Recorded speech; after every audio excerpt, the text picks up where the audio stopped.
Up on time. Okay, hello everybody. Welcome. Good afternoon, morning, evening, or whatever it is, wherever you are.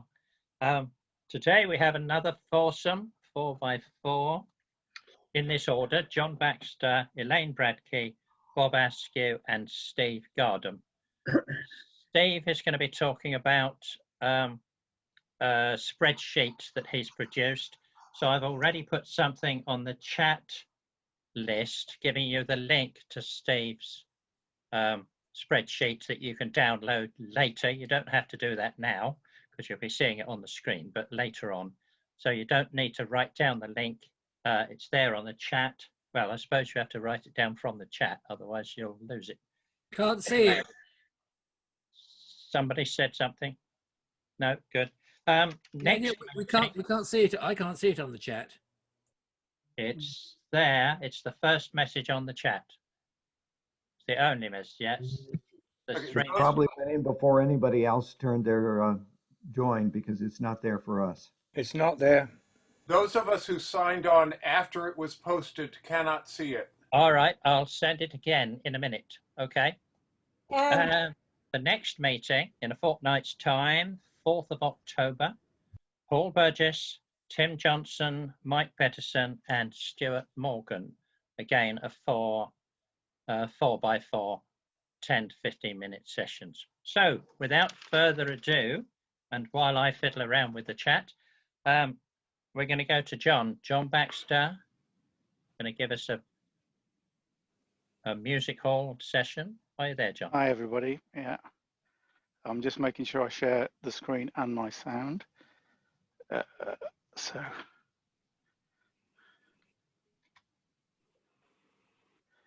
can people see my presentation without the? I can see it, but all the gubbins is around the outside. All right, that should be better now. That's better. Okay, so I hope you bear with me. I'm probably trying to do too much in 15 minutes, but I guess I'm not alone in that. About 10 months ago, I started producing a website which reflected my personal interest in how folk song and music hall overlap. So it's sort of a personal project. I try and divide the songs into groups, into three. I tried at the start anyway, songs that existed before the music hall that were sung in the halls that might be considered to be traditional, songs written for the music halls that are now seen as traditional, and songs that we all know are music hall songs, we all in inverted commas, that perhaps seen as classics. The website's aimed at encouraging people to sing the songs, or at least some of them. Some of them I would probably actively discourage you from singing, but we'll come back to that. And initially at the start, I started by looking at two songwriters, J.B. Gigan, who reflects my interest in songs that are based around Sheffield and Manchester. Gigan was based in Bolton for a lot of his life, but also in Sheffield and elsewhere, as we'll see. And I have an unstated aim that isn't written down on the website, but that's probably to find every song in Steve's index that was ever sung in the halls, which is probably a completely mad aim, but there we go. And in the process of doing this, it's become clearer that, in my mind at least, that music hall song may not be a particularly useful category, because music hall was a place where popular songs of the day were sung. Some of them were what we now think of as music hall songs, but some of them were not. I mean, there were opera songs were sung on the music hall stage, for example, and I'm not going to talk about that, but I'm going to talk about three songs and two songwriters. J.B. Gigan was, like many of these performers, son of a working class family. His father was a fustian cutter, which is a skilled trade, and a mother from Manchester. He started life as a comic singer, but we're not really sure about his early origins. He probably would be, like many folks at the time, started by semi-professional singing in a pub, but that's conjecture. He later became the music hall chair, the person that ran things from the stage in Liverpool, in Glasgow. He did that in Sheffield, and most famously he was chair at the Start in Bolton, which some people argue is actually the first ever music hall proper. He wrote lots of songs, although it's not necessarily easy to find them today, for people like Harry Liston, Sam Torr, J.W. Overrowley, who's one of my favorites, and George Laybourne. His songs were performed in America, but there's no evidence that he ever performed there, despite what it says on some websites. And some trad songs that he had a hand in writing or promoting were things like 10,000 Miles Away, Roger Ruff, which is a drop of good beer, or a version of that, Cockles and Mussels, which is one which has got a complex history, which I can't quite unpack. I'm not going to go through the whole list, but things like Johnny, We Hardly Knew You, Old Adam Was the Father of All, Pat Works on a Railway seems to have written that. So there's a lot of songs that have ended up in traditional, being sung by traditional singers that he had a hand in writing. He didn't necessarily sing them to the same tunes always as we sing them to today, but he definitely had a hand in writing these songs. But I'm going to talk about one of the songs that I wouldn't encourage people to sing, a horrible nationalistic song, in my head anyway, called Napoleon Talks of War, Boys.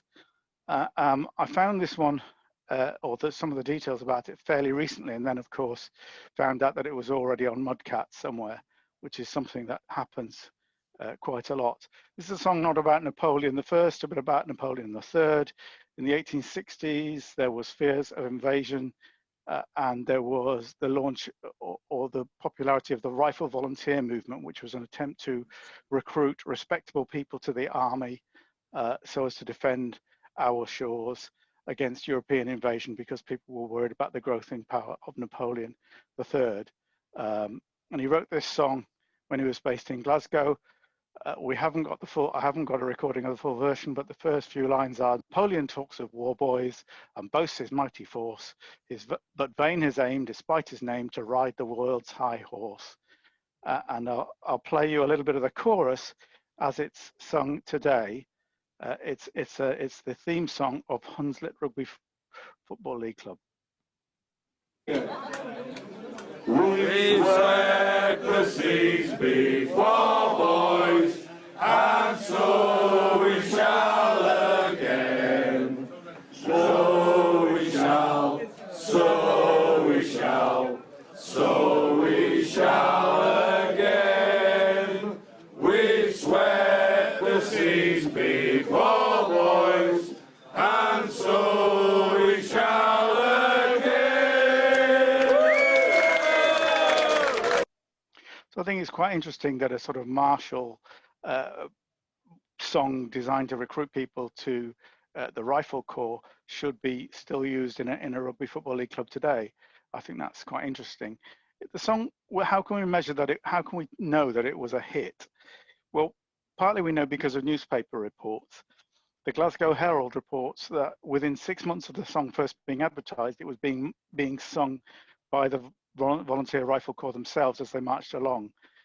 If you look at local newspapers between the 1860s and 70s, it was regularly being sung at church socials, at penny readings and so on. This is a way that we can see that amateurs were singing the song in that period. Another way of measuring its popularity is the number of times it was published in song sheets from different publishers, and that's quite widespread. It's quite widespread in song sheets. But the main source of information about music hall is often seen to be the era, and I have concerns about that because the era is very London-centric. Whilst music hall is a national phenomenon, actually it did happen in different ways in different parts of the country. And this song, which was clearly very popular, is only mentioned once in the era at all, as far as I can tell. It was collected by Sharp from the singing of Walter Wilcock in 1914, and Sharp correctly notes it's evidently a patriotic song sung in the halls, but notice the inverted commas around the patriotic. I may be reading too much into that, but I know that the left at the time, people like William Morris, really were very suspicious of the halls and the nationalism that was often displayed there. So it may have been at least part of the reason why some folks were suspicious about the music hall is because it was associated with that sort of mindless jingoism. Jingo is a word that comes from the music hall, from a music hall song. But I haven't got time to go into that one now. Trying to go to the next slide, and he just wants to play me more music. Right. So I was going to talk about Harry Clifton and pick out one of his songs. Harry Clifton was only lived for 40 years.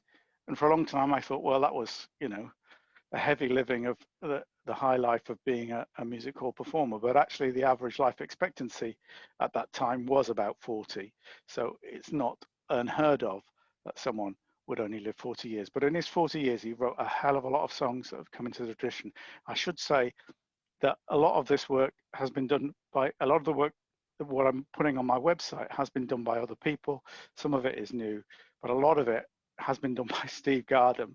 And I have to say, it was Steve that said, I really ought to look at Harry Clifton. And he set me off on this long list of songs, if you like, down the right-hand side, which have entered the tradition, which come from the pen of Harry Clifton. He had a similar profile in some ways to Gigan. He came from a working class background. Music hall grew so quickly in the 19th century, it couldn't possibly recruit from the ranks, just from the ranks and the families of established entertainers. It drew in all sorts of people that made their fortunes in the halls that came from very, some of them from very humble backgrounds. He started as a traveling actor. He made his name in Ireland in the 1850s, which is why quite a lot of his songs perhaps appear in the Irish tradition. He carried on writing Irish songs all the way through his life. But what's less well known is that actually towards the end of his life, he tried to get out of the halls to an extent, and he played in concert halls. He took a traveling troupe around the concert halls with his partner, later described as his wife, Fanny Adams. But he went around with a concert party, which included clog dancers, blackface entertainers, animal imitators, mimics, ventriloquists, all sorts of people. But one of the reasons we know more about Hopwood is that he had a very successful partnership with his publishers, Hopwood and Crew, who bought copyrights on all his material. He's often credited with writing words and music, but quite often he's lifting the music from other sources. And actually, gosh, I can't remember where it's from now, but there's a quote from Clifton that he liked choruses that people knew already because he wanted people to join in. And if you look at the list, if you can read it down the right-hand side, there's a huge number of songs on board the Kangaroo. I'll go in List for a Sailor, which is also known as a Sorrowful Tailor. Where There's a Will, There's a Way, which is known as a Mormon hymn in some circles. There's all sorts of songs that were written by Harry Clifton that are now sung by traditional singers, not always knowing that they are musical songs. And I'm going to talk about one of them. And I could have chosen lots of them, but I chose Watercresses, partly to make the point that there are two songs involving watercress written by Harry Clifton. Both have entered the tradition. This is a song that shows the difficulty of defining music hall songs. This is not just a song that was sung in the music halls. It was sung on the minstrel stage, which was much more respectable. It was almost certainly sung as a parlor song. It was sold very widely as sheet music. It was also pirated on cheap songsters and songbooks on both sides of the Atlantic. It's been collected from loads of source singers. There's a full list on, more or less a full list in the VWML, in the Vaughan Williams Memorial Library and in Steve's index. It's reproduced on my website. I'll play you a little bit of it as collected by Wilmot MacDonald from Canada, a particularly nice version, I think. I am a dairy farmer from Dunfishire. I came to see some friends in Canebrake. Well, Tim Morgan is my name. In a little park near Dunfishire I live when I am home, and if I was safe back again from there I will ever roam. Unfortunately, I don't have time to play more of that to get to the refrain, but it's a lovely. I think it's a lovely song. And what is interesting about it is its geographical variation. The first line can be from Forfarshire, it can be from New Jersey, Dumfriesshire, Belvedere, Dunstanshire, Yorkshire. All sorts of people have adapted it to their own locality. But that's not a coincidence, because that's exactly what Harry Clifton did when he went around the country singing it. He varied it according to where he was and would change the verses, as most music hall performers would do. And I think that's an interesting, well, I find that interesting. So yeah, I'll move on to the riskiest bit of my presentation. For Yeah, if it'll let me. Oh, right. all it was in. Right. Now, I did say at the beginning that I didn't say at the beginning, I meant to say that as well as starting by looking at Harry Clifton and Gigan, I hoped to sweep up what I considered to be music hall songs that we knew a lot more about, and that it would be relatively easy just to, on my website, put up the song, put up a little bit about the story. It wouldn't require a great deal of work because we knew what there was to know already. And I'm a bit cautious here because I think I found out who wrote Buttercup Joe, and I'm not entirely sure whether that's important or not. But let me play you a bit of Buttercup Joe. I'm going to move your beautiful faces that I can see so I can get to the switch. So if you haven't heard Buttercup Joe, I'm a true bred country chap. My father come from Iran. My mother, she's got some more like I. And he well knows how to run. Some people call I bacon fat, and others turnip fat. But to prove to you I bet no flat, although I'm country bred. I'm noticing the time, so I won't go all the way through to the chorus. But it'll be a song many of you know before. It's one of the most collected songs. We knew perhaps in the 1950s and 1960s that it came from the music hall because of two pieces of evidence. It was found in the New Prize Medal Songbook, which is a collection of music hall songs, and on a broadside which says clearly that it was sung by Harry Garrett, favourite comic, he was a music hall performer.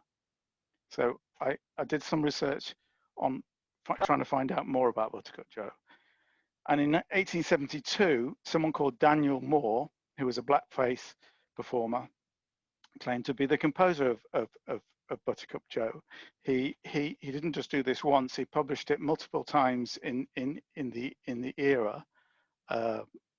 And given that this was a period when people were disputing the ownership of songs, the letters page, no one else is saying, "I know you're lying, I wrote it." No one's disputed his ownership of the song. So it seems that it was accepted at the time that this was a song that he wrote. As we investigate a little bit more about Daniel Moore, he was only really successful for a very short period between 1870 and 1874, recognizing all the weaknesses of the era as a source. But nonetheless, that were the only time we can find any evidence in any newspaper of him performing at the moment. He did write songs for other successful performers like Victor Liston, Sam Torr, and others, Arthur Lloyd, sorry, and others. But he seems to have died rather suddenly in 1874. I can't find out where and why, how he died, but there is a notice in the era declaring that he is now giving him posthumous credit for one of the songs that he wrote. So yeah, so there we go. So he never actually got a publishing deal, despite the success of the song. He never got to publish it, perhaps because he died so suddenly. The song itself was sung by other people apart from Harry Garrett in the halls.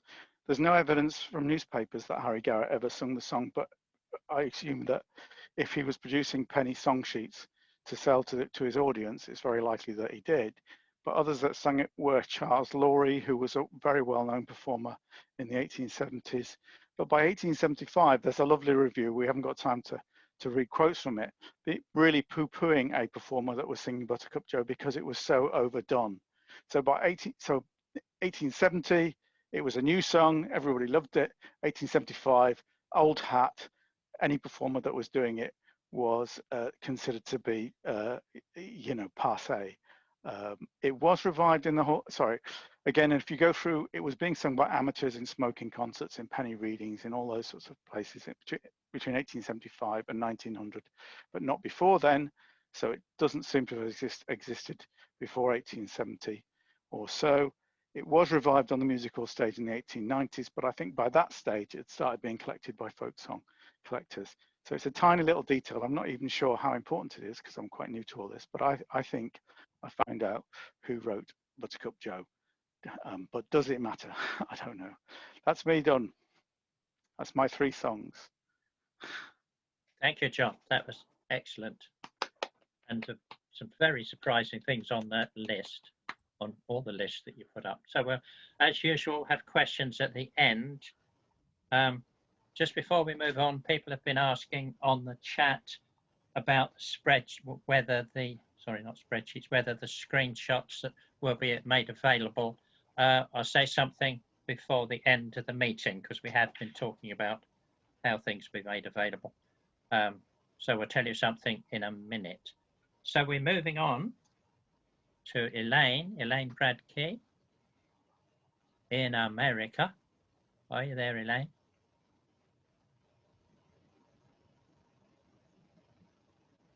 We can see you, but we can't hear you yet. I really need 3 screens. Okay, let me get this going here. This one, I think. We'll see what happens.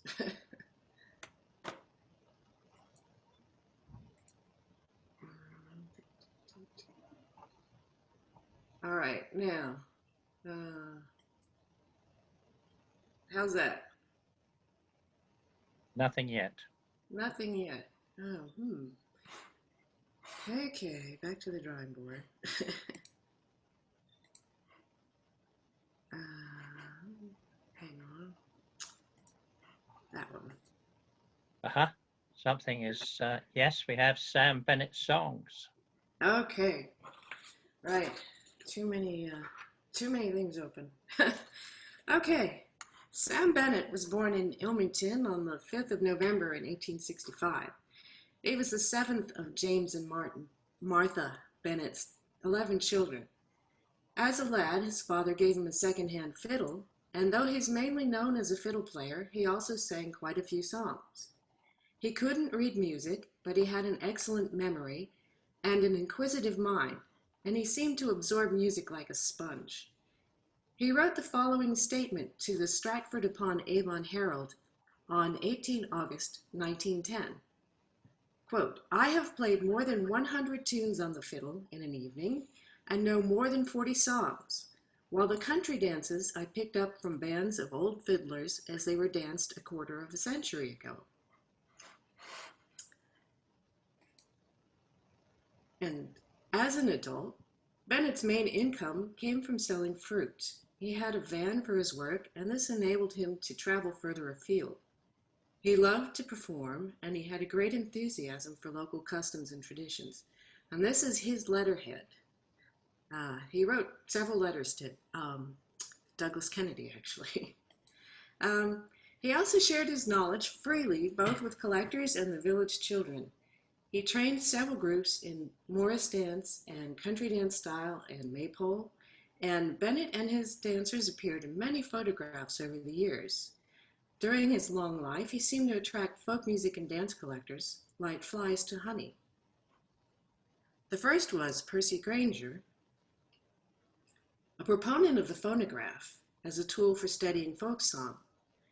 In April of 1908, Granger recorded The Keeper and Yubberdom Moms, as well as several Morris tunes from Bennett. Cecil Sharp first met Bennett on 12 January 1909 and collected the song The Keeper, which is also used for an Ilmington Morris dance. In May of that year, he awarded Bennett first prize in the Stratford Folk Singing Competition for his performance of The Keeper. And in August of that year, he noted down Thornymore Woods and Admiral Benbow.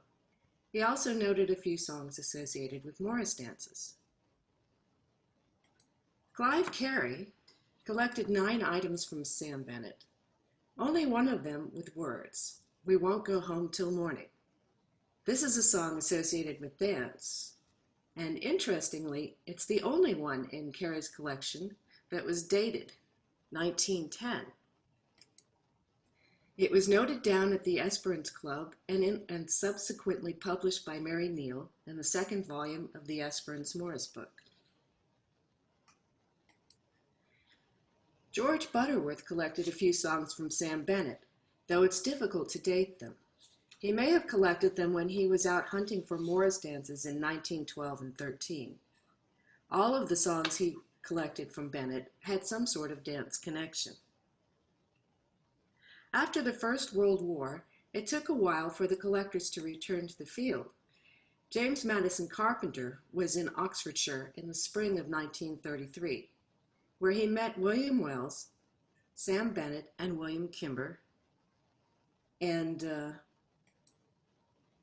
he photographed Sam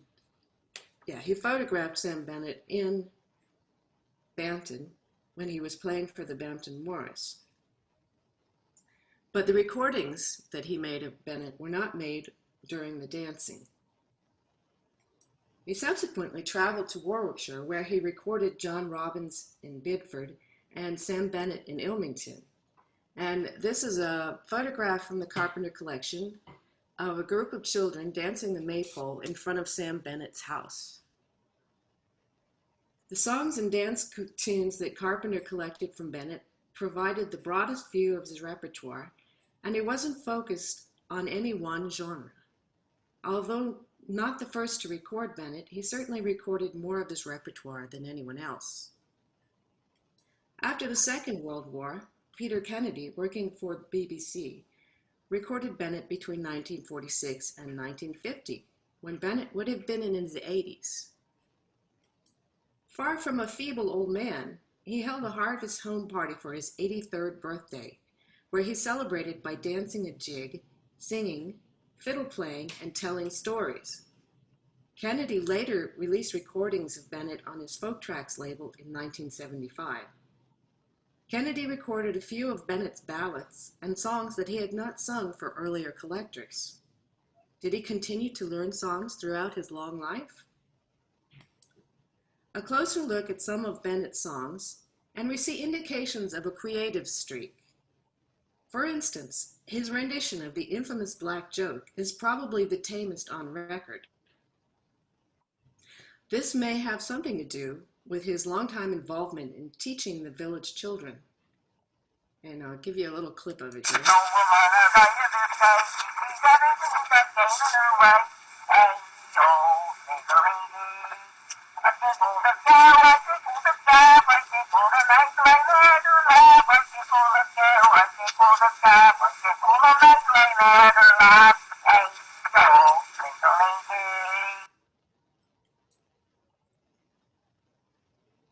Bumpus O' Stretton is another song for which Bennett may have supplied new words. The tune is related to So Merrily Danced the Quaker's Wife. The words, however, are unique, casting aspersions on the reputation of Mrs. Bumpus. If you heard Vic Gammon's presentation a fortnight ago, you'll recognize that the chorus is a verity, a universal truth about the scarcity of luxury for the working man. We may never know if the song was about a particular couple, but Bennett often traveled to Stretton-on-Foss. Bumpus is a common surname there, and Bennett is known to have written verses about people he knew. Both of these songs were associated with Morris dances.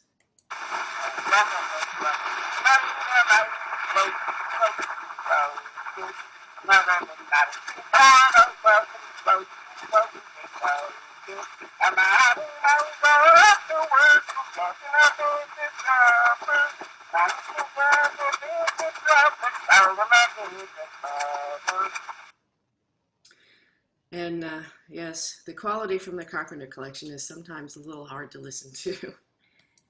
Besides the Morris ditties, he knew at least half a dozen child ballads and a further 3 with Law's numbers. I'm not going to dwell much on these because they're mostly really well-known ballads.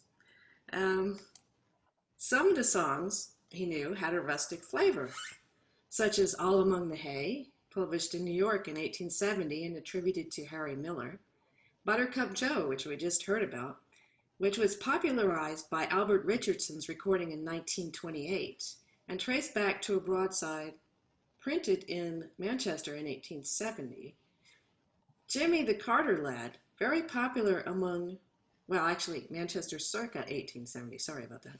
Jimmy the Carter Lad, very popular among traditional singers, and Termit Hoeing, as Baring Gould noted, a song well known for 50 years among the farmers. Several versions exist. Bennett sang a few songs that were rarely collected. One of these, Yabberton Moms, also known as Ebrington Village. Both Granger and Carpenter recorded this humorous song about the extraordinary goings-on in Ebrington, a Gloucestershire village not far from Ilmington. According to Roy Palmer, a version of the text was printed in the mid-19th century by T. Watts of Birmingham, but he believed it originated in Ilmington.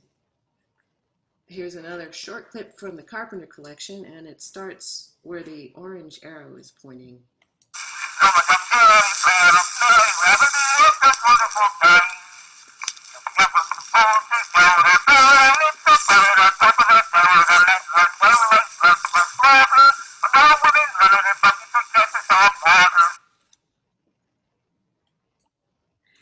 Another rare song was The Ledbury Parson, based on a true story. Roy Palmer, in his book of British Ballads, summed it up nicely. The Reverend John Jackson, Rectory of Ledbury in Herefordshire from 1860 until 1891, was suspended from duty for 2 years, 1869 to 71, while an investigation was held into a complaint that he was the father of one of his servants' children. He was exonerated and restored, but the poor man's alleged misdeeds were magnified in a ballad which continued to reverberate in the neighborhood for over 100 years. Though not widely collected, the song was used for a composition by Julius Harrison, published in 1920. He attributed the tune to the singing of Bob and Abel Spragg at the Bridge Inn, Stourport, in the 1890s. The tune they sang was basically the same as Bennett's. It was later collected from Charlie Clissold in the 1970s.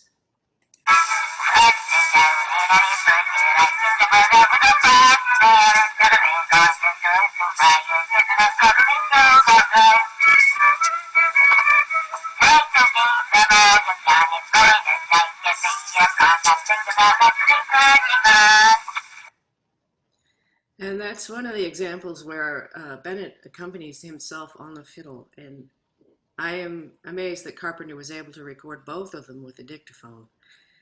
Sam Bennett and Cecil Sharp.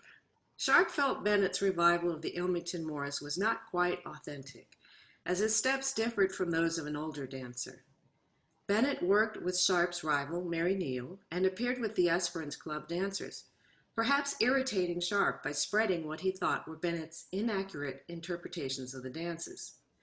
As a singer, given the fact that he was literate and mobile, and he had a greater opportunity to expand his repertoire in a variety of ways which didn't sit well with the ideal of an unlettered peasant, passively preserving the ancient songs. Furthermore, he may have gone as far as writing his own words to songs such as Black Joke and Bumpus O'Stratton. Bennett was an independently minded person, something of a self-promoter, appearing at festivals and events all over the region. He proved to be the antithesis of what Sharp was looking for in an informant, which is probably why he referred to Bennett as a rotter in a letter. In truth, he was more than just a fiddle player. Sam Bennett was a man who truly enjoyed the song, music, and dance he encountered, and actively worked to preserve and disseminate these arts in his own unique way. Thank you. Excellent. Thank you, Elaine. Wonderful stuff. Okay. Very good. And we're moving straight on to Robin Hood with Bob Askew. Don't forget to save up your questions till the end. Hi there, Bob. Don't forget to unmute yourself as well. Thanks. Can you hear me? Yes, we can. And we can see you. Can you see the PowerPoint? Oh, No Robin Hoods yet. Right, we have the thin version. Right, let's just see if it works. Keep your fingers crossed. Yeah, that's it. It seemed to work that time. It gone Yes. on to the next one. Okay, we'll keep our fingers crossed and start. I had a lot of trouble with this. The Zoom seemed to be taking it apart. Right, my chance to be positive about Robin Hood in 10 minutes.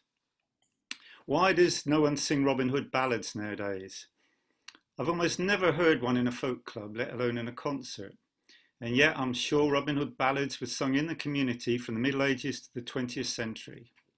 He's been hugely popular national hero continuously for 6 centuries, and the ballads exude the spirit of May games, summer in the country, and a healthy opposition to oppression, avarice, and hypocrisy. Great material for ballads. They're taken very seriously in the literary world today, but for some reason they seem to be frequently denigrated by people in the folk world. Writers from the Middle Ages to Childe and Bronson have made both positive and disparaging comments about the Robin Hood ballads, but it's the negative comments, often misinterpreted, which are usually repeated in the folk world. The positive ones seem ignored. I'm saying generally, I mean obviously some people do like the ballads.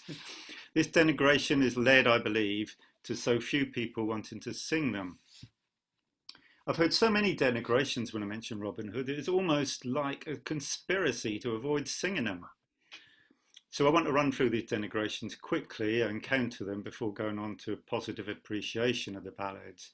And I'm sorry, there's so short a time that I can't really go into detailed supporting evidence. Let's start with the first point. The ballads were recited and not sung. This might be true of 1 or 2 poor late ballads, but the evidence points to Robin Hood ballads being sung in the community just as much as any other child ballad. They were for the middle and upper classes and not sung by the people. This might be, the 18th century garlands were aimed at the middle classes who may not have sung them, but the ordinary working class seem to have been singing them through history. Getting on to the tunes. The Heinonen Chorus is silly, I've been told. Well, no Robin Hood ballad has a Heinonen Chorus. Half of the ballads do have choruses, but these are variations on down, a down, down, or derry, derry, down. This is rather a neutral chorus. It can be still sung effectively today. We don't have authentic tunes of the Middle Ages. I've heard that as a reason for not singing the ballads at all, but only a handful of Childe's 305 ballads have music which could even possibly date back to the Middle Ages, so why pick out Robin Hood ballads for this criticism, which applies to almost all child ballads?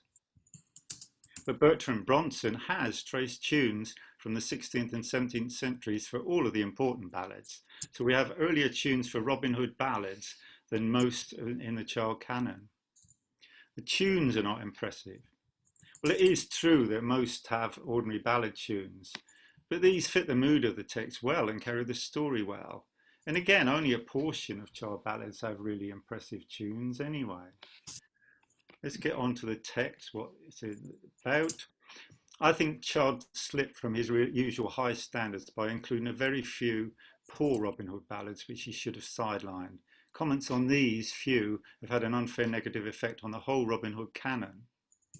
It's generally accepted that older ballads were shortened in the 16th and 17th centuries to fit broadside sheets, but I think most of the Robin Hood ballads were adapted from older sources. Some ballads are better written than others, but Robin Hood ballads were never supposed to be great poetry. They were sung in the language of the people, and the broadsides were aimed to sell to the ordinary people. Let's get on to the stories. People say they're light in content, there's no tragedy, no one dies. Well, a lot of them, despite being rather light, do have heavy content, and most have a happy ending. They could be called light, but I think it could be wearisome to hear unrelieved doom in a song session. There is a place for lighter ballads as well. They present a very macho male world. Well, there are a few ballads which deal with Robin Hood's relationship with women, but it is true that most don't. The major characters are male, and many deal with male rivalry and often in fights. But again, most child ballads deal with male conflicts of some kind. But it is interesting that Robin Hood ballads seem to have been attractive to women to sing. Nearly half of those collected were sung in the community were sung by women. People say the stories are too well known. The core stories have become almost too well known, they have done, through novels and films, and I think many people are put off by this. But the individual ballads have interesting details and often present much more pithy story than the blander material churned out in the media today. I'll be talking a bit more about the material later. Role models, this is my personal opinion. I think it's a great pity that influential folk singers have ignored the Robin Hood ballads, most of them. I believe that they would have been more popular if singers, for example, like Ewan McCullough, Martin Carthy, had sung one or two. Let's get on to a nice positive statement from Chard to replace all this negativity. The earliest of these Robin Hood ballads are among the best of all ballads, and perhaps none in England please so many and please so long. That's the best of all 305 ballads in Childe. Let's move on now to the more positive. What are the ballads? What are the Robin Hood ballads? There are 37 of them in the section in Childe's collection, and this adds up to about 50, including combinations and a few found elsewhere. They make up about 12% of Childe ballad titles and about 15% of Childe ballad titles noted still sung in the community when the collectors went out. This is a very significant body of English ballads, so I don't think they should be sidelined. How old? I believe most of the stories in the ballads are very old, from the later Middle Ages. 4 ballads can certainly be firmly dated to about 1450, and this adds up to 10 ballads if those in Robin Hood's Guest are separated out. The rest of them can be dated to the 16th and 17th centuries when you've got print evidence, and this is older again than most Childe ballads. This structure is the common ballad 4-line stanzas, and about half of them have a refrain, a single line, or 2 or 3 or 4 lines alternating within the stanza. Let's get on to what they are about, the stories, the content. The stories may seem familiar, but there are important familiar details to us that don't appear at all in the ballads. There's no Robin the Rich to give to the poor, no King Richard or John. Robin Hood is not an Anglo-Saxon defying long-dead Normans, nor is he the dispossessed Earl of Huntingdon, and despite their strong presence in the May games of the later Middle Ages, there's no Maid Marian or Friar Tuck in the ballads. Many of the ballad stories can seem over-familiar because they've been repeatedly looted and combined to make children's stories and films, etc. But as I've said, the ballads each present much more pithy stories looked at individually. A couple are tragic, but most are lighter adventure stories. There's a group of about a dozen or so where Robin Hood fights and recruits a new member for his gang, but these are all different and most give a good realistic depiction of a fight at least. A larger group of ballads deal with a range of issues including injustice, extortion, unfair imprisonment, execution, and they're strongly against the game laws, quite naturally. They also deal with moral issues such as forced marriage and the avariciousness and hypocrisy of churchmen. Also, corrupt and arbitrary local government where the poor often get hung. There are archery contests, robberies, pursuits, escapes from jail. The king visits in disguise, Robin Hood goes to sea. He makes chaste courtly love to the sheriff's wife, and he dies a tragic hero. There's no other individual has such a volume and range of ballad stories. Ballads don't form a consistent story when put together though, and the stories become diluted when condensed into a single character and narrative, as has been tried from the 17th century to the films of today. There are several conflicting Robin Hood characters in the ballads, and in a way there's a Robin Hood for all tastes. A knightly chivalrous yeoman, if you like romantic tales, a religious follower of St Mary, a champion of women. If you like accurate social realism, Robin Hood is a short-tempered youth or a brutal outlaw. If you like a bit of humour, he's a jovial trickster. And again, if you want tragedy, a dying tragic hero. Robin Hood's character is amorphous. It can't be pinned down. Here's some examples of conflicting stories. Does Robin Hood haunt Sherwood Forest, or is it Barnsdale? Is it King Edward or King Henry? Does he wear Lincoln Green or Kendal Green? There are 2 very different early stories of Robin Hood's death. He can't have died both ways, theoretically, and 3 different versions of the fate of the Sheriff of Nottingham. And there are surprisingly some unfamiliar details in the ballads. 5 end with a dance. You can also see Robin Hood commit a bloody murder and mutilation on a person You can find what bad language from the tanner shocks Robin, and you can find out why the old lady asked the bishop to look under her skirt. Afraid I don't have illustrations for these. Singers in the past would have each had made their own Robin Hood based on the ballads they knew or sang, and we today have the luxury of a large canon of varied ballads to look at to make choices to make our own image. To sum up, I hope I've given some counter to most of the derogatory material about Robin Hood ballads and given a taste of the wealth of attractive content in them. Robin Hood is a large and important part of our heritage. What other individual stayed continuously popular for over 600 years and has so many ballads? I think he should be celebrated rather than ignored.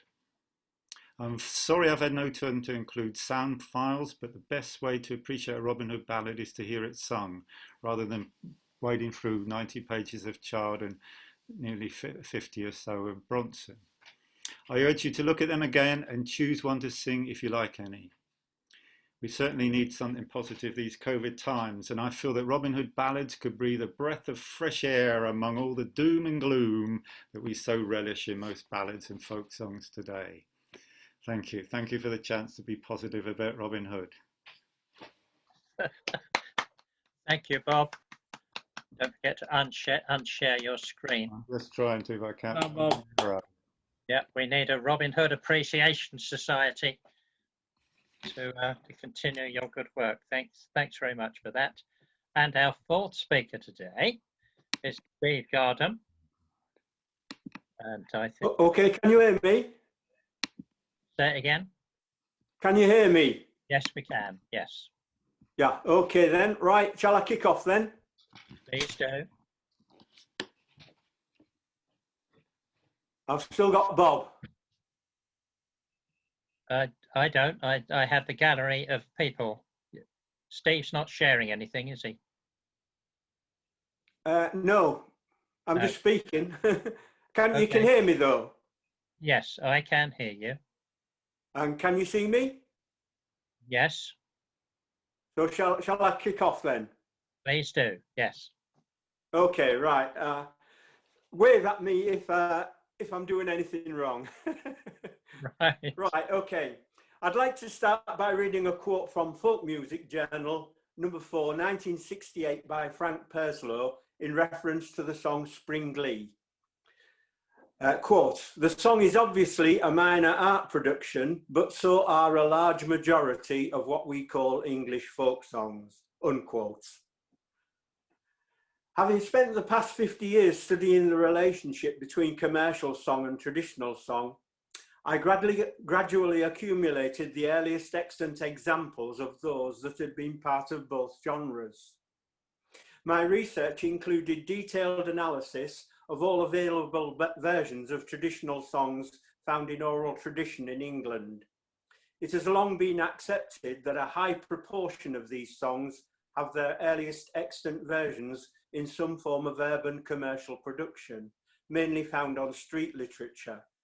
However, until recently, no one had tried to quantify this proportion, so using my own studies and available resources online and in libraries, I set about rectifying this.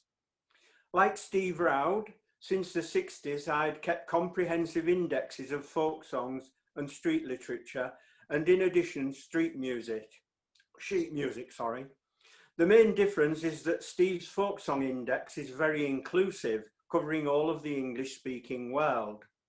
Because of the intensive nature of my own research, I prefer to keep my main index restricted to folk songs collected in England from oral tradition. This index I used to conduct my first number crunching exercise that prompted me to announce the 90% of folk songs that have their earliest extant version in some form of urban commercial production. In fact, the first figure was 85%, but this soon increased with access to the 18th century collection online, Echo, supplied to me by Steve. At the time, I explained that this corpus of 1,074 songs did not include shanties, carols, rugby songs, and children's songs, all for good reasons. One being that I kept these subgenres in separate indexes for ease of facility, and this also helped to keep the corpus manageable. These 4 subgenres all have their own characteristics and have largely been published in their own specialist publications. They also present their own peculiar problems in defining and categorizing them, though in most cases they are undeniably folk songs. I first published these findings in the introduction to the new edition of The Wanton Seed in 2015, where the figure was given as upwards of 85%.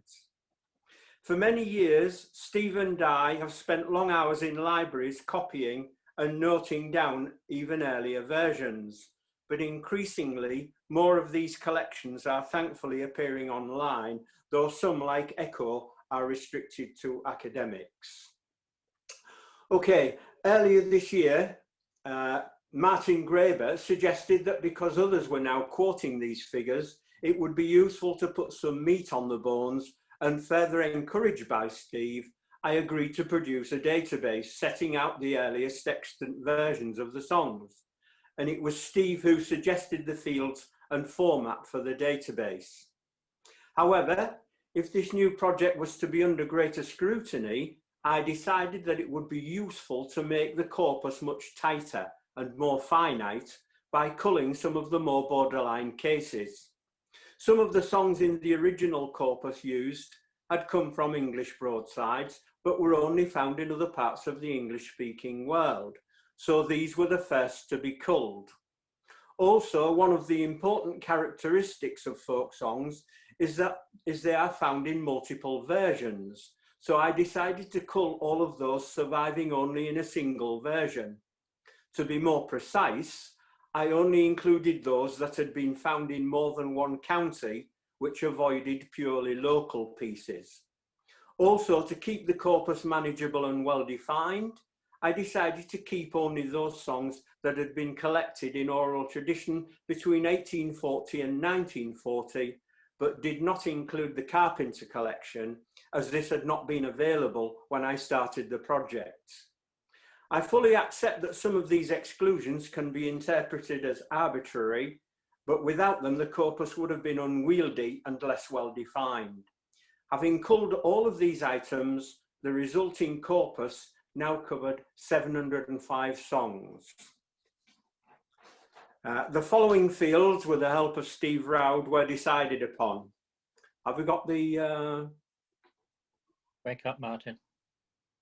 Yeah, for the fields, list of fields. I'll read it out anyway. Roud number, obviously, the first column. Then my master titles, which Steve started with Roud numbers, and I felt when you're discussing a song, it's easier to have a title, so I put master titles to all the songs. Elaine was involved in this when we decided that we were going to use as the master titles the song title that had been used most in publication, in different publications. Then we have the other numbers, like child numbers, Lowes numbers, and Oxford Dictionary nursery rhyme numbers. Then the published title. Here it is. Oh no, that's the wrong one. That's the, never mind. The title of any publication containing the earliest version, the printer and publisher name, the place printed or collected, the earliest extant date, the main source, for example, broadside collection, and the secondary source, for example, the website or a book, and then a short note for something like saying whether we've only got the oral version as the earliest version at the moment, and then any longer notes like any known authors, collector, a URL, or an event date or something like that. My worry is that the resulting corpus analysis and cull would produce a significantly different percentage of urban commercial pieces turned out to be unfounded. I was expecting a lower percentage, but at 88%, that is no great shift from the 90, and the corpus is now much more sharply defined. Okay, we'll have the table. If we can have the table now then. Period table, there it is, yeah. As this 88%, that's the main table, never mind. As this 88% forms the bulk of the corpus, I've split it up into well-defined periods according to printing eras, normally referred to in such studies. But as this is again arbitrary, a similar analysis could be done using different criteria. The following list shows what proportion of our folk songs have their earliest extant version in each era. Have we got, it's there, wonderful, right. This is Martin, by the way, putting these up for me. Thank you, Martin, brilliant. The first section, the early manuscripts, as you can see, covered less than 1%. That's manuscripts from 1450 up to about 1650. There were only 5 songs out of the 705. Then the black letter broadsides period era there, from about 1580 up to 1720, that came to about 14% of the total, 102 of them. And then we move on to the Dicey Marshall dynasty, printers in London mainly, from about 1720 to 1780. That again was 14% with 101. And then the single slips started coming in much more popular around about 1780 up to about 1800. They had 17% come from that. That's 117 songs. And then we get the most popular era, as we would also expect. That's the Pitts-Catnack era, from about 1800 to about 1840, and that had 33% of them, 230 of the ballads. And then their successors, who came in like 40 and such, and the musical era, that provided 9%. And then the ones we haven't yet traced, or may have been created in the rural areas themselves, I'm sure some of them obviously were, that came to 88, and that was at 12%. Okay, right. Sources used in the database have been many, spread around the world. We've spent much of our free time over the past 50 years travelling around these islands in libraries, and where we've not been physically, we've requested copies and received a great deal of help. However, I've tried here, where there are several printings of roughly the same date, to use online sources such as the Bodleian, University of California, Santa Barbara, and National Library of Scotland. And then after those, the main sources have been British Library, Madden Collection at Cambridge University Library, with microfilm copies in the VWML. More recently, Echo has been very useful, and of course my own collection and indexes, the Roud indexes, and VWML Online. Our researches continue, and we are confident as more material is made available, the percentage will increase. At least half of the untraced oral section are of the same ilk as the other material. And in just the British Library, there is still much to explore for sources. Both Steve and I would welcome anyone who wishes to contribute to this research, especially anyone who has easier access to some of the least explored collections. That's actually the end of my talk, but Martin suggested we have a quick look at the actual spreadsheet itself, and he asked me to go to one, and I chose Bruton Town, which means you don't have to scroll very far down. So if you want to scroll down, Martin, to Bruton Town, we'll have a look at that, which was, of course, featured in the last presentations by Peter Shepherd. And we'll see what we have to say about Bruton Town. Can we scroll down, Martin? Can you hear me, Steve? Yeah.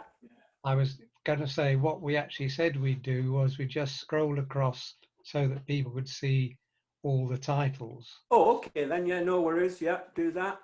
See that, so you can see the actual fields that are in the Yeah, you can get a flavour of how it's all set out from that. Yeah. Okay. Shall we leave it there then, or do you want to have a look at Bruton? Oh, there's Bruton Town. Yes, please. We'll have a quick look at that. You've got the Bruton Town as the master title. That's the most popular title for that song that crops up in publications. You've got its Law's number there. You've got the source title for the oldest version, which is Bridgewater Merchant, and it comes from an American source. Pioneer Songster, which is if we're moving across, it's from New York, Western New York State. The date for the manuscript it comes from is given there. And then you've got the Stevens Douglas manuscript is the primary source. And then you've got the book that it's reproduced in. And then it says oral in the category, which means we haven't actually yet got the original broadside, but I'm hopeful that it will turn up someday. And that's my talk done. Thank you very much, Steve. Thank you. Keep it up on. Keep it up. Oh, I was going to say keep it up on the screen for a few minutes. As I said at the beginning, that spreadsheet, as it exists at the moment, is on a shared drive, and you can download it. You can look at it on the shared drive, but I suggest you download it and have a look at it on your own machines after this meeting. The link is on the chat list in a message from me, and we will be sending the link round to everybody who, well, all members of TSF. There's a hell of a lot of work Steve's put in here, but it really is just the start, and we would appreciate additions and corrections. And again, Steve's email is on the chat list. Before we go on to questions, people have been asking on the chat list about how to get copies of people's talks, and especially the slides that they're putting up. We've been talking about this for some weeks now, Martin and I, and what we have decided is that it's up to the speakers themselves to say whether they want to share their material, their screens and so on, if they want to share them and send them around. So what we would do is, if you're interested in getting a copy of the talk or its content, then you have to email the person who's given the talk. This means that speakers will have to agree beforehand whether or not we can give out their email address or not, for data protection and all that stuff. So the system will be that we will give emails, you write to the speakers themselves if you want a copy of their talk, so that Martin and I don't have to spend even more hours on these Zoom meetings. Although we don't begrudge it, of course we don't. Anyway, if there are any questions, we have Irene with her hand up. Don't forget, if you want to ask a question, you go down to the participants box and raise your hand. So Irene, are you there? That was really only relating to your last point, Steve, in terms of the stuff that I sent you regarding my talk, which fell to pieces last time. Does that apply to that? Well, you've given us permission, so I think that's already been circulated, hasn't it, Martin? Oh, has it? All right. Did you wasn't aware of that. Martin, can you hear me? No, it hasn't, Steve. Oh, it hasn't. But anyone who wants it can write to Irene. That's fair enough. Okay. Yep. Okay. Yes. So, I mean, you can put your email on the chat list now if you want to remind people. Will they actually be able to take it down beforehand? I don't think I'll put it on here, but if you want to circulate it, okay, by all means do. Circulate your... It should be in the list anyway, shouldn't it? Yes. Okay. Sorry, thank you. That was it. What do you mean by on the list? What do have you still got a members list with circulation details? No, we do you haven't. not. Right. Okay. List. Well, if you want to put it in an email, that's fine. It would be better if you shared it on the chat, actually. Okay, fair enough. We'll do. Then, yeah, we really want to move the responsibility for circulation to the speakers, and you know it's one-to-one between the person who wants it and the speaker. Please, Therese, I think you're next. Therese McIntyre, you got to unmute. Yep. How are you? There you go. No, my question's actually, first of all, thanks to everybody that presented today. For Bob, I'm just curious, you know, you say the Robinhood Ballads are no longer popular and that. In the Irish tradition, there were a lot of songs about, say, thieves and highwaymen and things like that, but they eventually became superseded, say, by more historical figures that had more relevance, particularly, say, about the Landleague Wars and the Rising and things like that. Do you think that's a reason possibly that the Robin Hood ballads aren't sung as much anymore? I'm talking about them not being sung so much in the folk world today. They were sung continuously, as far as I can make out, right to the age of Cecil Sharp and all the collectors. There were quite a large number of ballads collected about that time. I think it was about 40 different ones. And what inspired me to think that how popular they were, because I come from Hampshire and I looked at the Hampshire village of Axford, and there were 5 different ballads there sung by 6 different people. Some of them had 2 versions, so it added up to 7 ballads. And this is a small village community. That's a large number of ballads. And it suggested to me that the ballads, you know, were widely sung in the community right up to then. Today, I think there's a lot, as I say, all these denigrations have put off. I think people are less put off in the USA, but I very rarely hear a Robin Hood ballad sung. And I, you know, don't need to hear 50 every day, but one now and then would be nice. Thank you, Bob. Thanks, Therese. Les Milner. Okay, can you hear me? Yes, we can. Okay, I wanted first off to compliment you on how very powerful that spreadsheet is for group sourcing. Just looking at it, things popped out at me, and I noted some of them in the chat, or one of them in the chat. The other thing I wanted to ask is, how do you become a member? What, of the Traditional Song Forum? Yeah, how can I find out about more of these lectures? Right, if you go to the website, tradsong.org, isn't it, Martin? Sorry, what's the website called? Unmute yourself, Martin. I just put it in the chat. Okay, thank you. Thank you very much. Yes, you can join, and it's free. You can join from the TSF website, and then you get the first notification of these meetings. Goes out to TSF members. They get the first dibs. Martin wants to say something. Yeah. Oh, I'll ask a question in a minute. I was just going to say, the means for joining is go onto the website, and at the bottom of the first page there is a link that'll take you to a form which you then email back to Sian, and she will magically make you a member of TSF. Won't you, Sian? I will indeed. My question is, I've nearly forgotten what it was. No, it's more of a comment. I was just going to say it's really in relation to John's presentation.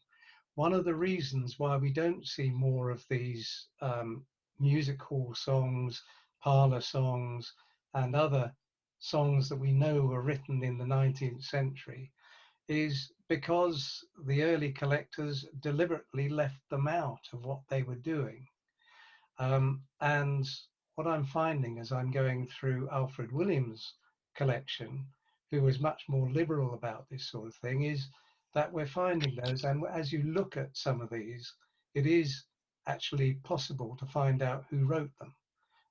And of course, Steve's sheet and John's work are helping with that as well. So it does not mean they weren't widely sung, just that they weren't widely collected because of the prejudices of the collectors. If I could comment on that, I think that's true. I think the other collection that shows more evidence of music hall songs is the Greg Duncan collection from Scotland, but yes, certainly Alfred Williamson's stuff has quite a lot of music hall songs scattered throughout it. I mean, I was trying not to get involved in the argument about why the collectors didn't collect it. I don't think it, to them it was the pop song of the day, and so it was fair enough not to include it, but it was a big part of what people were singing. And the reason I mentioned the amateur singings and the penny readings is in the smallest villages of Britain, there would be people singing these songs in the late 19th century because singing was such a huge part of the culture, and you can trace that through local newspapers that reported these things and gave the lists of songs that people were singing. Yeah, John, I agree with you, but I think it's our job as historians, those of us who are interested in history, to get behind the collectors.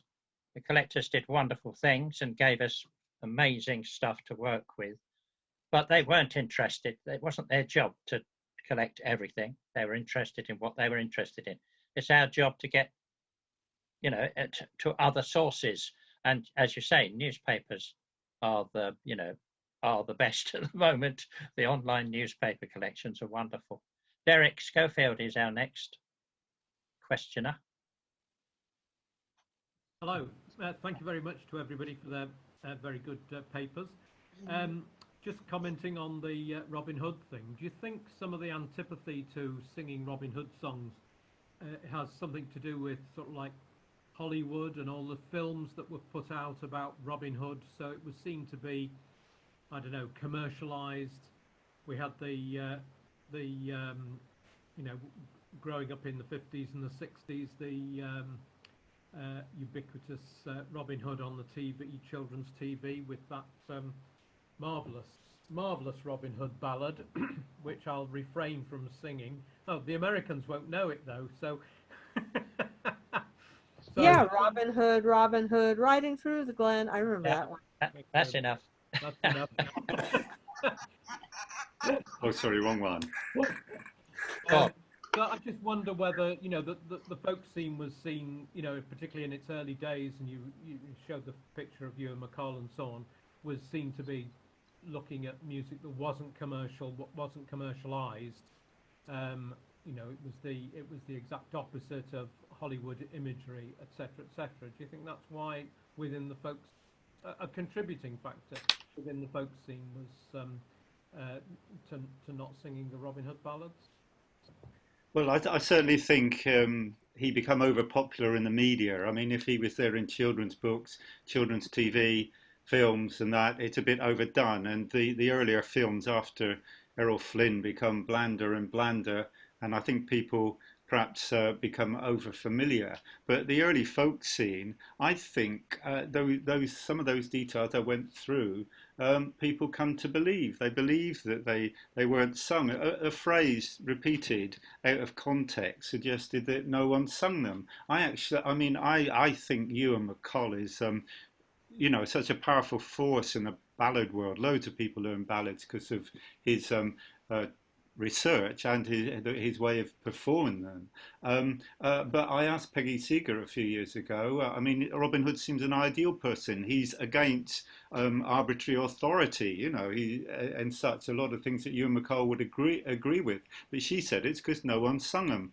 It looks like Ewan and she were under the impression that they weren't sung in the community. Well, as I said, there are 40 different ballads collected around 1900. They were still sung, but people perhaps, that was one of the reasons, one of the things they believed, not to sing them. I don't think it was over commercialized as well, but if you actually go into the ballads, as I say, there are lots of details there. The over commercialization was a thing, but also these quotes. Child and Bronson both said one or two negative quotes, and these are the things people remember rather than the positive ones. They were both very positive about the ballads as well. Thank you, Bob. Can we move on, because we've got lots of people queuing up now? Martin Nail, you're next. Martin? Yes, I just wanted really to reinforce what you just said, Steve, about the early collectors' agenda and so on. And I think it's a bit unfair to call it a prejudice against recently composed songs, because I think from their point of view, they were recently composed songs. They're songs everybody knew their origins and authorship and so on, and it just wasn't on their agenda. And you know, we can maybe look back and say, oh, we wish they had done X, Y, and Z. But I just think we should be, you know, grateful they did A, B, and C. And you know, we can now start doing the things we are doing, looking at origins of songs from that period. Yeah, thank you, Martin. I agree, because you just agree with me, so that's good. Yes. Peter Shepherd, everybody try to keep it short. We're running out of time. Yes, hello. Thanks very much to Steve for his very interesting talk. He certainly pointed to, and also John Baxter early pointed out the paddle your own canoe. My brother-in-law sang that. I had no idea where it came from. Now I'll be able to tell him.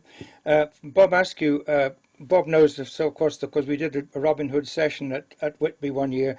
But to go to the point I wanted to really make is that the travellers undoubtedly liked Robin Hood ballads. Amongst the Scottish travellers, I've come across a number of families that had Robin Hood ballads. One particular family said they had 4 or 5 of them. I managed to get 3 out of them, I think. Stanley Robertson had versions, this Robertson family, Willie Stewart, also some of the English travellers. I think they liked the idea of this fighting, this hard life. And you've got to realise that a lot of us calmer, more ordinary, down-to-earth people, we don't like too many ideas that we're just loving a big fight. And where Robin Hood, of course, is a hero because he always loses, which is the way he managed to increase his little team of people. If anyone was better than him, please join us. But thanks very much to Bob for raising the status of Robin Hood. Thank you. Thank you, Peter. Brian Peters.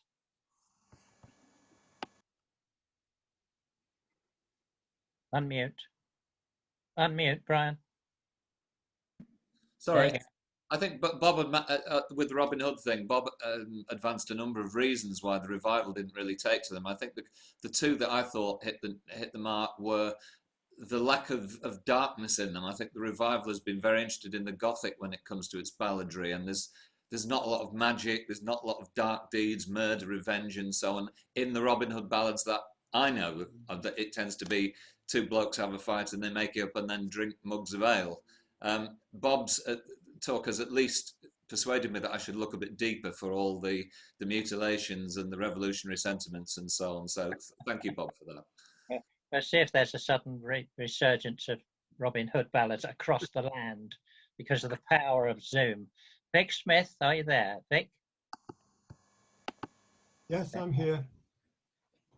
And I've unmuted myself. Can you hear me? Yes, we can. Right.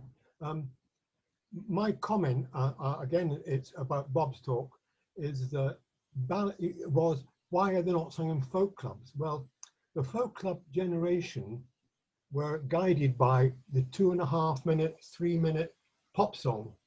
And Robin Hood ballads are generally much longer than that. And the concentration span on one song for a lot of people in folk clubs just isn't long enough for the longer ballads. If I go to the Gambia, which I do every year, and I sit down and listen to a jalea from a kora player singing and telling a story, there's no problem with it going on for 20, 25 minutes, because that's the way it's been. That's the way it's always been. But the folk club, saying why don't we have long ballads in folk clubs? It's to do with what people have been learned about their musical concentration span. If I could just get back about that, we have ballad sessions which have long ballads. You don't hear Robin Hood there. Folk clubs do. Nearly every evening there's 1 or 2 people doing a ballad, maybe 5 minutes. We don't do 25 minutes usually. But there are no Robin Hood ballads among the ballads sung is the point. Lots of Ewan MacColl did a huge series of ballads, not one there. Martin Carthy decided never to choose a Robin Hood ballad because the tunes weren't good enough for him. But basically, I don't know. I think there's a place for them, and it's not the length. I think we've done Robin Hood now. Sorry. Paul Bryan. Paul, are you there? Yes, I'm here, Steve. Thanks very Hello, much. Paul. In fact, as you say, heard enough on Robin Hood. I wanted to change the tack a little bit. This is the first time I've come on this forum, and I have to say that I was drawn to this mainly because I saw the name Sam Bennett, and as some of you may know of me, I'm commonly referred to as Mr. Ilmington because I'm the bagman of the Ilmington Morris, and I was one of the original Restart members in 1974, but I just wanted to thank Elaine for highlighting Sam's songs that were collected from him. I'm a little bit of I sort of stand by Sam's name a lot because he has been knocked by a number of people, and as Elaine said, that he had been referred to as a rotter by our dear friend Cecil Sharp, and I think that really came across because Sam was such a character, and I know the Bennett family quite well. I didn't know Sam because sadly he died 2 years before I was born in 1951, but I think with a lot of these old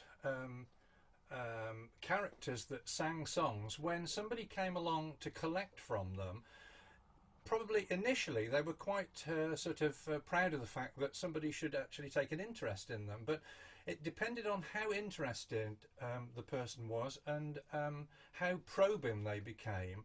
And I think that what happened with Sam was that he probably felt a little bit threatened by Cecil, and certainly with his Morris dancing, he changed some of the dances that were being performed in order to throw Cecil off track slightly, and I know that certainly came across from another local performer who was Harry Sturch, and he did the same sort of thing, and I think that's where the sort of the name that's been cast on him as a rotter came from. But Elaine, it was really nice to hear that you'd put Sam's songs out there. He collected hundreds of different songs because he was a prolific man and got around everywhere and pinched an awful lot of stuff from other people.